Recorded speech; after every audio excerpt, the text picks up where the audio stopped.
Hello, and welcome to Social7Skills. My name is Gary Johnson, and I am thrilled to be your guide on this exciting journey. In this course, we will be examining 7 core social skills that every person needs in order to build strong, healthy relationships that are mutually beneficial to everyone involved. This includes relationships at work, at home, and throughout your community. Before we dive into our first lesson, I want to take a few moments to set the stage for our entire course by answering 2 fundamental questions. First, what are social skills? At their core, social skills are the tools we use to build bridges between people. They are the tools we use to effectively communicate and solve problems with creativity and resiliency. Your social skills are the tools that will make you a leader that other people will want to follow. Some people call them soft skills, but there is nothing soft about the skills that we are going to be developing. If you think of your technical abilities and knowledge as your hard skills, then your social skills are the traits that allow you to build relationships, interact with your team, and collaborate successfully. Think of it this way. Your technical skills might enable you to build the most beautiful bridge in the world, but it's your social skills that allow you to build bridges between people. Bridges that enable you to lead a team, to resolve a conflict, and to inspire trust. In today's interconnected world, building those human bridges is more critical than ever. This brings us to our second question. Why are social skills so important? I believe there are 2 simple but powerful reasons. First, your social skills complement and amplify your hard skills. Your technical knowledge shows the world what you can do, but your social skills determine how effectively you can work with and for other people. An engineer with a groundbreaking idea is only successful if they can communicate that idea to their team. A project manager with a perfect plan is only effective if they can motivate their colleagues to follow it. Your social skills are what turn your potential into performance. Second, in a world where technology and AI are rapidly automating routine technical tasks, your uniquely human social skills are what make you indispensable. An algorithm can analyze data, but it can't show empathy to a frustrated client. A machine can write code, but it can't lead a team through a difficult change with vision and hope.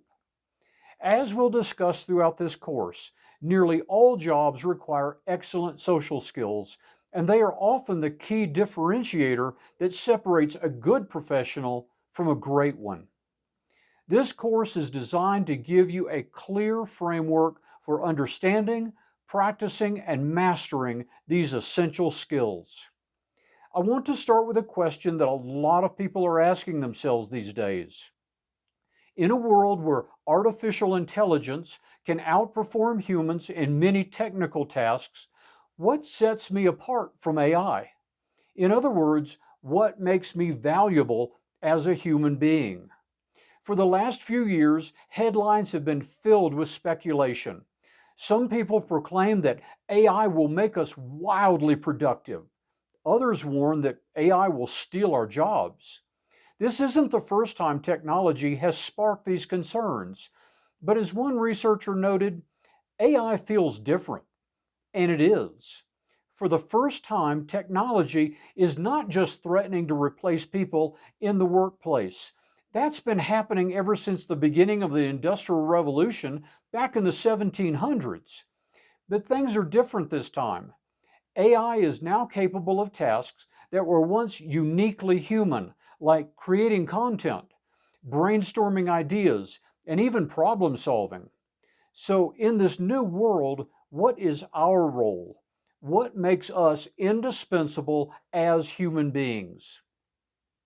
The problem is that many people are focusing on the wrong things. They are either afraid of being replaced or they are focused only on learning the technical skills to use AI. The real challenge, however, is not preparing for a world without jobs. The challenge is preparing for a world where the most valuable skills have fundamentally shifted. Previous waves of technology tended to impact lower skilled work, but AI is different. It is impacting workers regardless of their education. This is because skills are built in what researchers call nested structures. Think of a tree. At the base, you have fundamental skills like communication and critical thinking. More specialized technical skills branch out from there. AI is becoming excellent at many of those specialized branches. The danger is focusing only on the branches while ignoring the trunk. If your foundational human skills are weak, you risk what is called skill entrapment. This is being unable to adapt and acquire new valuable skills later in your career because the foundation is not there.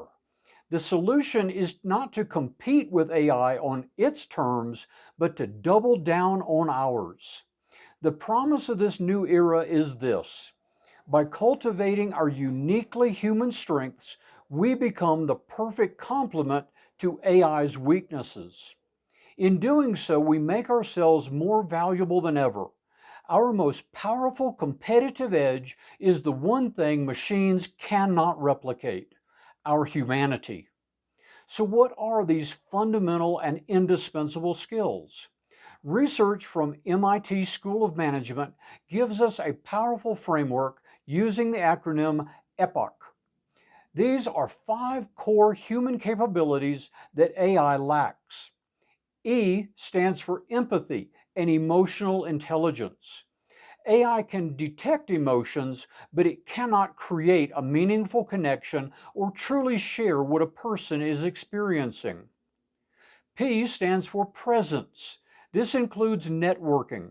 This is the ability to be physically present and to build trust and foster innovation through face-to-face collaboration. O stands for opinion. This includes things like judgment and ethics. Humans can navigate open-ended systems that require accountability and responsibility. These are areas where AI struggles. C stands for creativity. This includes imagination. Humor, improvisation, and visualizing possibilities beyond current reality remain uniquely human abilities. And finally, H stands for hope. This includes vision and leadership. This is about taking on a challenge despite long odds, like starting a new company. It's about perseverance and grit. All of these are uniquely human traits. Research shows that jobs rich in these epoch skills are not only more resistant to automation, but they are also associated with employment growth. Researchers at Stanford University have identified a psychological shift that they call the AI effect. As people are confronted with AI's intelligence, we instinctively start to place more value on the traits that machines don't have. Things like morality, personality, having a sense of humor, and building relationships. The more capable AI becomes, the more we crave authentic human connection and judgment. Let me give you a word of encouragement. The future of work is not about man versus machine. It's about man with machine. This course is your roadmap for developing the indispensable human skills for the age of AI.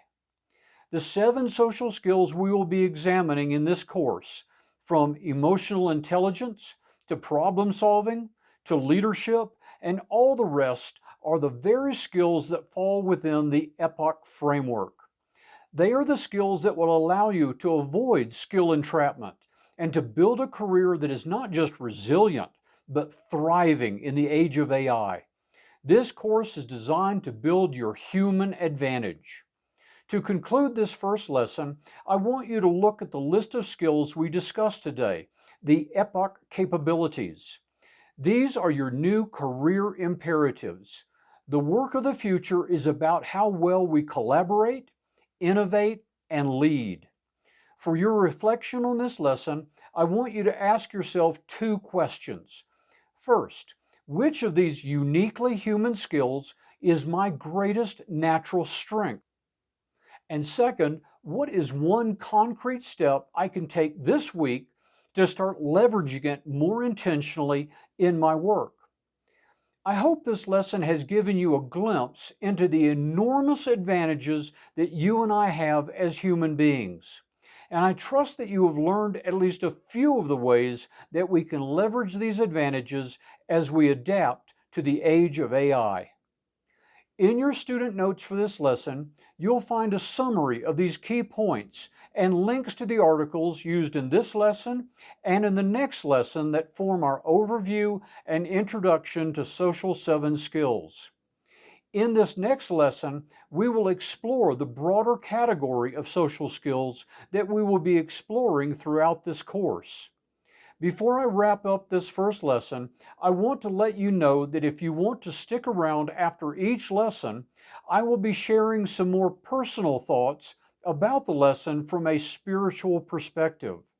There will be a short break, about 5 seconds, and then I will come back after each lesson. It is entirely up to you if you want to stay. But if you would be interested in hearing my personal reflections, you are very welcome to stick around. This concludes our first lesson. Thanks for watching. See you next time.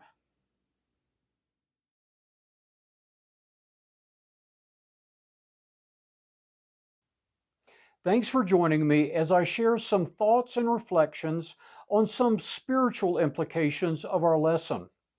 This course, Social 7 Skills, has become somewhat of a passion project for me. One of the reasons for this is because I see the almost limitless potential of people, and I want to help people live up to their full potential. I believe every single person is created in the image of God, and therefore has infinite worth and value. In Psalm 8, David wrote this to God: "When I consider your heavens, the work of your fingers, the moon and the stars which you have set in place, what is mankind that you are mindful of them? Human beings that you care for them. You have made them a little lower than the angels and crowned them with glory and honor."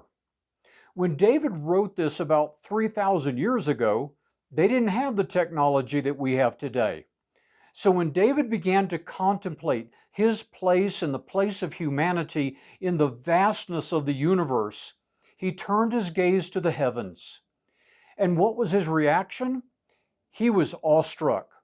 He said to God, "When I look at the wonder of your creation, who am I? Who am I that you would even think about me or care for me?" I believe that there are many people today who feel the same way and have the same questions. Who am I? What is my place in the world? And is there anyone who truly cares for me? The difference today compared to 3,000 years ago is that it is not just the wonder of God's creation that holds us in awe, it is the wonder of our own creation. People are starting to look at technology and AI in particular and ask, what does the future hold for me and for humanity in general? This is where I believe it is crucial for each one of us to remain grounded in the truth of who we are as human beings.